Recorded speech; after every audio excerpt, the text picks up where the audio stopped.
ಇವರು ಹ್ಮ್ ತಮೋಗುಣ ಸಂಬಂಧಿಕರು. ಇವರು ಬಾಹ್ಯದಲ್ಲೇ ಇರ್ತಾರೆ ಯಾವಾಗ್ಲೂನು. ಓಕೆ ಬಾಹ್ಯದಲ್ಲೇ ಇವರು ಬಡದಾಡ್ತಾ ಇರ್ತಾರೆ. ಓಕೆ ಆ ನಾನು ಎಲ್ಲರಿಗಿನ ನಂಬರ್ 1 ಆಗಿರ್ಬೇಕು, ಹ್ಮ್ ನಾನು ಎಲ್ಲರಿಗಿನ ಆಕರ್ಷಿತನಾಗಿ ಕಾಣಿಸ್ಬೇಕು, ಓಕೆ ನಾನು ಹಾಗಿರ್ಬೇಕು ಹೀರ್ಬೇಕು, ಅವನಿಗೆ ಇಷ್ಟಿದಾನೆ, ನಾನು ಇಷ್ಟು ಬಿಲಿಯನಿಯರ್ ಆಗಿರ್ಬೇಕು, ಅವನು ಬಿಲಿಯನಿಯರ್ ಆಗಿದ್ದಾನೆ, ನಾನು ಮಿಲೇನಿಯರ್ ಆಗ್ಬೇಕು ಓಕೆ ಅಂತ ಬಾಹ್ಯದಲ್ಲೇ ಹೊಡ್ತಾ ಇರ್ತಾರೆ ಇವರು. ಓಕೆ ಬೆಳಗ್ಗೆ ಸಾಯಂಕಾಲ ದೇಹವನ್ನ ಬರೀ ಶುಭ್ರತೆ ಮಾಡಿ ಅವರು ಅದನ್ನ ಆಡಂಬರ ಮಾಡೋದ್ರಲ್ಲೇ ಜೀವನವನ್ನ ಕಳೆದು ಬಿಡ್ತಾರೆ. ಓಕೆ ಈ ಆಡಂಬರದಲ್ಲೇ ಜೀವನ ಕಳೆದು ಬಿಡ್ತಾರೆ ಬಿಟ್ರೆ ಅವ್ರಿಗೆ ಜ್ಞಾನ ಅನ್ನೋದು ಲವಲೇಶನಷ್ಟು ಸಿಗೋದಿಲ್ಲ. ಇವರೆಲ್ಲಾನು ಏನಂತಂದ್ರೆ ತಮೋಗುಣ ಸಂಬಂಧಿಕರು ಇವರೆಲ್ಲ. ಹಾಗಾದ್ರೆ ತಮೋಗುಣ ಎಂದರೇನು ಜಯಶ್ರೀ? ತಮೋಗುಣ ಅಂದರೆ ಅಜ್ಞಾನ ಎಂದು ಅರ್ಥ. ಓಕೆ ಕತ್ತಲಿನಲ್ಲಿ ಇರುವುದು ಒಂದು ಅರ್ಥ. ಹೌದು. ಅಂದ್ರೆ ಈ ನಿದ್ರೆ ಮಾಡುವಾಗ ಹೇಗೆ ಅವನಿಗೇನು ತಿಳಿಯೋದಿಲ್ವೋ, ಓಕೆ ಈ ತಮೋಗುಣದಲ್ಲಿ ಇರುವವನಿಗೆ ಅವನಿಗೆ ಏನು ತಿಳಿಯೋದಿಲ್ಲ. ಅವನು ಕತ್ತಲಿನಲ್ಲಿ ಇರ್ತಾನೆ.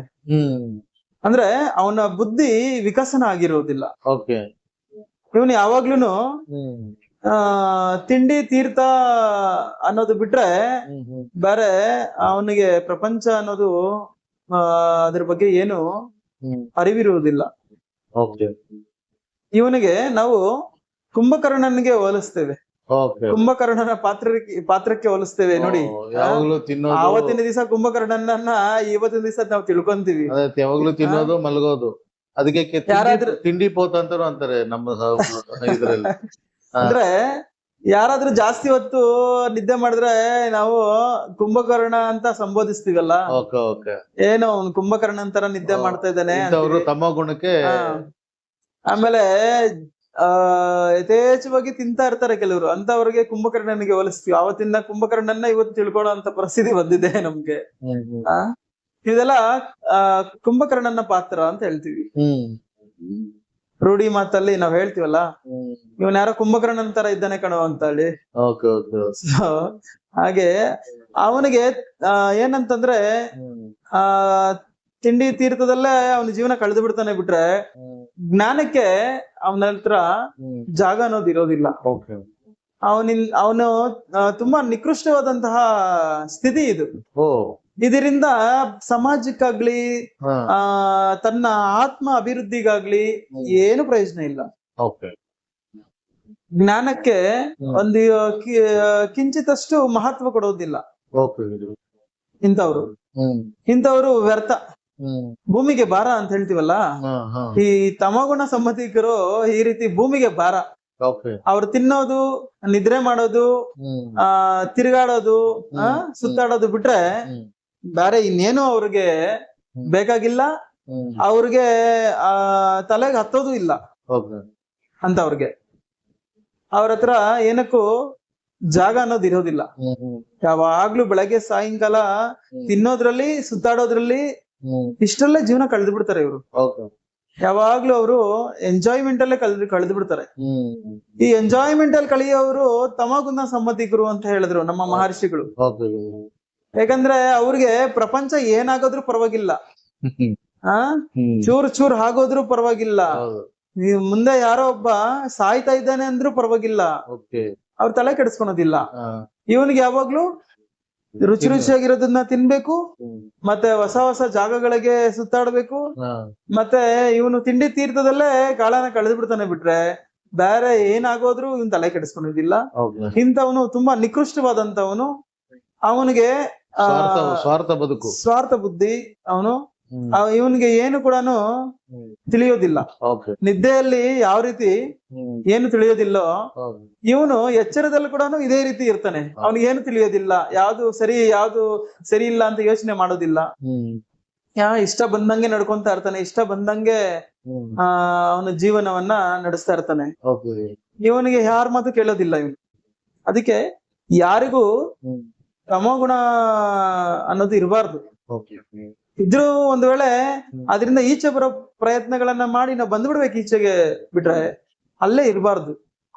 ಯಾಕಂತಂದ್ರೆ ತುಂಬಾ ನಿಕೃಷ್ಟವಾಗಿರುವಂತದ್ದು ಅಂತ ಹೇಳ್ಬಿಟ್ಟಿದ್ದಾರೆ ನಮ್ಮ ಮಹರ್ಷಿಗಳು. ಹಾಗಾಗಿ ಈ ನಿಕೃಷ್ಟ ಬದುಕನ್ನ ಬದುಕಬಾರ್ದು. ಬದುಕಿದ್ರೆ ನಾವು ನಮಗಾದ್ರೂ ಪ್ರಯೋಜನ ಆಗ್ಬೇಕು ಅಥವಾ ಇತರರಿಗಾದ್ರೂ ಪ್ರಯೋಜನ ಆಗ್ಬೇಕು. ತ್ಯಾಗ ಮಾಡೋದ್ರಲ್ಲಿ ತಪ್ಪೇನು ಇಲ್ಲ. ಜೀವನವನ್ನ ಇತರರಿಗೋಸ್ಕರ ತ್ಯಾಗ ಮಾಡೋದ್ರಲ್ಲಿ ತಪ್ಪೇನು ಇಲ್ಲ.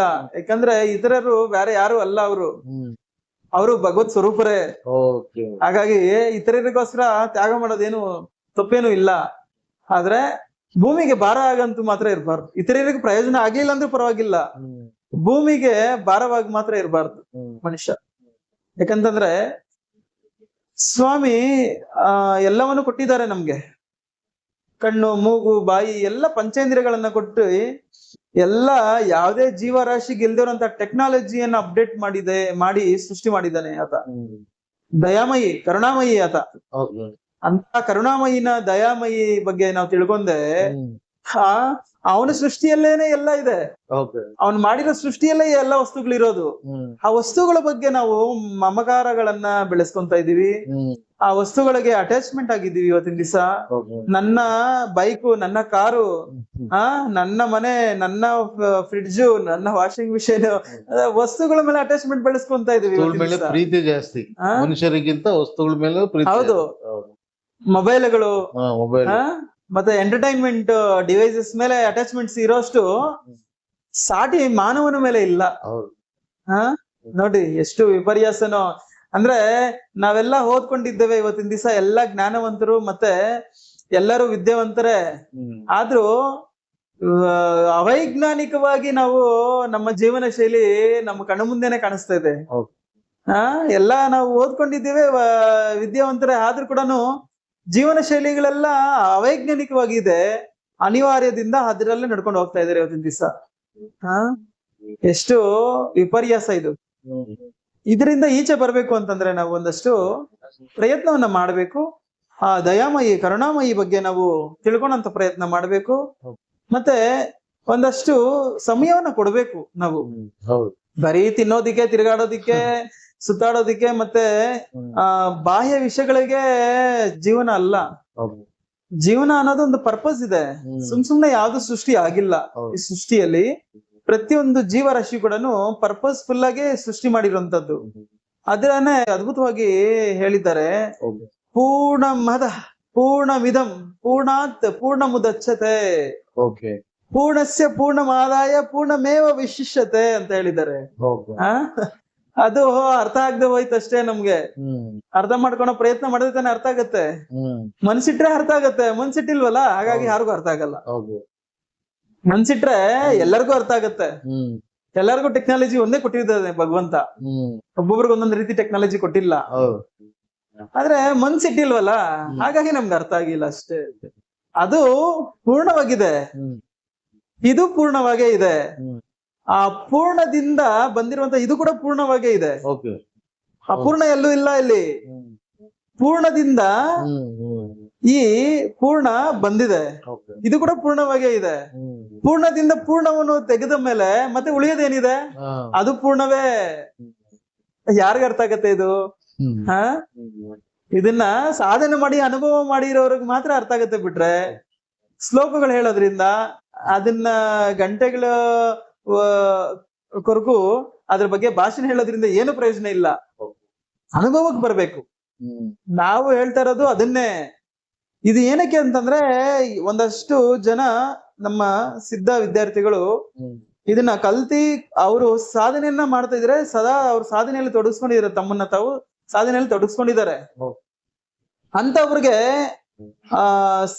ಸಾಧನೆ ಆ ಕಡೆ, ವಿಜ್ಞಾನ ಇದೆ ಈ ಕಡೆ, ಜ್ಞಾನವನ್ನು ಸಿಗ್ಬೇಕು ಅನ್ನೋ ಉದ್ದೇಶಕ್ಕೋಸ್ಕರ ನಾವು ಇದನ್ನ ಮಾಡ್ತಾ ಇದ್ದೇವೆ ಇವತ್ತಿನ ದಿವಸ. ಬೇರೆಯವ್ರಿಗೆ ಅರ್ಥ ಆಗ್ತಾ ಇಲ್ಲ ಅಂತಂದ್ರೆ ಅವ್ರು ಸಾಧನೆ ಮಾಡಿದ್ರೆ ಅರ್ಥ ಆಗುತ್ತೆ, ಇಲ್ಲಾಂದ್ರೆ ಅರ್ಥ ಆಗೋದಿಲ್ಲ. ಅರ್ಥ ಆದ್ರೂನು ಸ್ಪಷ್ಟತೆ ಅನ್ನೋದು ಇರೋದಿಲ್ಲ. ಅವರು ಬಂದು ಸಾಧನೆಯನ್ನ ಕಲ್ತಿ ಸಾಧನೆ ಮಾಡಿದ್ರೆ ಈ ಜ್ಞಾನದ ಬಗ್ಗೆ ಅರ್ಥ ಆಗುತ್ತೆ, ಇಲ್ಲಾಂದ್ರೆ ಅರ್ಥ ಆಗೋದಿಲ್ಲ. ಯಾಕಂದ್ರೆ ಅನುಭವಿಸೋನಿಗೆ ಅರ್ಥ ಆಗೋದು ಬೇರೆ ಇದೆ, ಅದನ್ನ ಅನುಭವಿಸದೆ ಥಿಯರಿಯಾಗಿ ತಗೊಳ್ಳೋ ಅಂತವ್ರಿಗೆ ಬೇರೆ ಇರ್ತದಲ್ವಾ. ನಾವು ಎಷ್ಟೇ ಥಿಯರಿ, ನಾವು 20 ವರ್ಷ 30 ವರ್ಷ ಥಿಯರಿ ಕಲ್ಲಾಗಿ ನಾವು ಇದ್ರು ಕೂಡ ಒಂದು ದಿವಸದ ಪ್ರಾಕ್ಟಿಕಲ್ ಅನುಭವ 20 ವರ್ಷನೂ ಒಡೆದು ಬಿಸಾಕತ್ತೆ. ಪೂರ್ವ ಪಕ್ಷಿ ಕಳಿಸ್ಬಿಡುತ್ತದೆ. ನಮ್ಮ ಮಹರ್ಷಿಗಳು ಕೂಡ ಅದನ್ನೇ ಹೇಳಿದ್ರು. ನಾನಾ ರೀತಿ ಜ್ಞಾನಂ ಅಜ್ಞಾನಂ ಸ್ವಾತ್ಮ ದರ್ಶನ ಜ್ಞಾನಂ ಜ್ಞಾನಂ. ಅಂದ್ರೆ ನಾನಾ ರೀತಿ ಕಲ್ಪಿತ ಜ್ಞಾನಂ ಅಜ್ಞಾನಂ. ನಾವ್ ಅನ್ಕೊಂತವೆ 108 ಇದು ಹಿಂಗಿರ್ಬೇಕಾಗಿತ್ತು, ಅದ್ ಹಂಗಿರ್ಬೇಕಾಗಿತ್ತು, ಅದ್ ಹಂಗಿದ್ರೆ ಚೆನ್ನಾಗಿರೋದು, ಇದು ಹಿಂಗಿದ್ರೆ ಚೆನ್ನಾಗಿರೋದು, ಇಲ್ಲ ಇಲ್ಲ ಇದು ಹಿಂಗೆ. ಇದೆಲ್ಲ ಕಲ್ಪಿತ ಜ್ಞಾನಗಳು ಇವೆಲ್ಲ. ಇದು ಅಜ್ಞಾನ ಅಂತ ಅಂದ್ಬಿಟ್ರು. ಸ್ವಾತ್ಮ ದರ್ಶನ ಜ್ಞಾನಂ ಜ್ಞಾನಂ ಅಂದ್ರೆ ಯಾರು ಅನುಭವಿಸ್ತಾ ಇದ್ದಾನೆ, ಯಾರು ಅದನ್ನ ಅನುಭವ ಪಟ್ಟು ಅನುಭವದ ಬಗ್ಗೆ ಹೇಳ್ತಿದ್ದಾನೆ, ಆ ಅನುಭವಸ್ಥನ ಬಗ್ಗೆ ನಾವು ಯಾವಾಗ್ಲೂ ಪ್ರಸ್ತಾವನೆ ಮಾಡ್ತೀವಿ. ಅನುಭವಸ್ಥನ ಹತ್ರ ಹೋಗಿ ತಿಳ್ಕೊಳೋ ಅಂತ ಪ್ರಯತ್ನ ಮಾಡ್ತೀವಿ. ಅನುಭವವೇ ದೊಡ್ಡದಾಗ್ತದೆ. ಥಿಯರಿ ಎಷ್ಟೇ ಇದ್ರು ಕೂಡ ಅನುಭವ ಅನ್ನೋದು ದೊಡ್ಡದಾಗತ್ತೆ ಅಲ್ಲಿ. ಅದನ್ನ ನಾವು ಅರ್ಥ ಮಾಡ್ಕೋಬೇಕು. ಈ ಆಧ್ಯಾತ್ಮಿಕದಲ್ಲಿ ಕೂಡ ಅಷ್ಟೇನೆ. ನಮ್ಗೆ ಥಿಯರಿಕಲ್ ಆಗಿ ನಾವೆಷ್ಟೇ ಶಾಸ್ತ್ರಗಳು ಓದಿದ್ರು, ಎಷ್ಟೇ ನಾವು ವೇದಾಂತ ಪಂಡಿತರಾದ್ರೂ ಕೂಡ ನಮ್ಗೆ ಆ ಅನುಭವ ಸ್ವಾನುಭವ ಇಲ್ಲ ಅಂತಂದ್ರೆ ಅದು ಕಿಂಚಿತಷ್ಟು ಕೂಡ ನಮ್ಗೆ ಸಹಾಯ ಆಗುದಿಲ್ಲ. ಅದಕ್ಕೆ ಶಾಸ್ತ್ರಗಳೆಲ್ಲ ಹೊಡೆದು ಪೂರ್ವ ಪಕ್ಷಿ ಕಳಿಸ್ಬಿಟ್ರು. ಸ್ವಾತ್ಮ ದರ್ಶನ ಜ್ಞಾನಂ ಜ್ಞಾನಂ ಅಂತಂದ್ರು. ಯಾರು ಸ್ವಯಂ ಆಗಿ ಅನುಭವವನ್ನ ಮಾಡ್ತಾನೋ, ಸಾಧನೆಯಲ್ಲಿ ಆತ್ಮ ಸಾಕ್ಷಾತ್ಕಾರಕ್ಕೆ ಪ್ರಯತ್ನ ಮಾಡ್ತಾನೋ, ಆ ಜ್ಞಾನನೇ ನಿಜವಾದ ಜ್ಞಾನ ಅಂತಂದ್ಬಿಟ್ರು. ನೋಡಿದ್ರ, ಇದನ್ನ ನಾವು ಪ್ರತಿಯೊಬ್ಬ ಸಿದ್ಧ ವಿದ್ಯಾರ್ಥಿ ಮತ್ತೆ ಆಧ್ಯಾತ್ಮಿಕ ಮಿತ್ರರು ಕೂಡ ಇದನ್ನ ಅವಲೋಚನೆಯನ್ನ ಮಾಡ್ಬೇಕು, ಈ ವೇದಾಂತ ವಾಕ್ಯಗಳನ್ನ. ಯಾಕಂದ್ರೆ ಮಹರ್ಷಿಗಳು ಹೇಳಿರುವಂತಹ ವೇದಾಂತ ವಾಕ್ಯಗಳು, ಅದನ್ನ ನಾವು ಅವಲೋಚನೆ ಮಾಡೋದ್ರಿಂದ ನಮ್ಗೆ ತುಂಬಾ ಸುಲಭವಾಗಿ ನಾವು ಆ ಮಾರ್ಗದಲ್ಲಿ ಹೋಗ್ಬೋದು, ಮತ್ತೆ ನಮ್ಗೆಲ್ಲೂ ಮಿಸ್ಗೈಡ್ ಆಗೋದಿಲ್ಲ.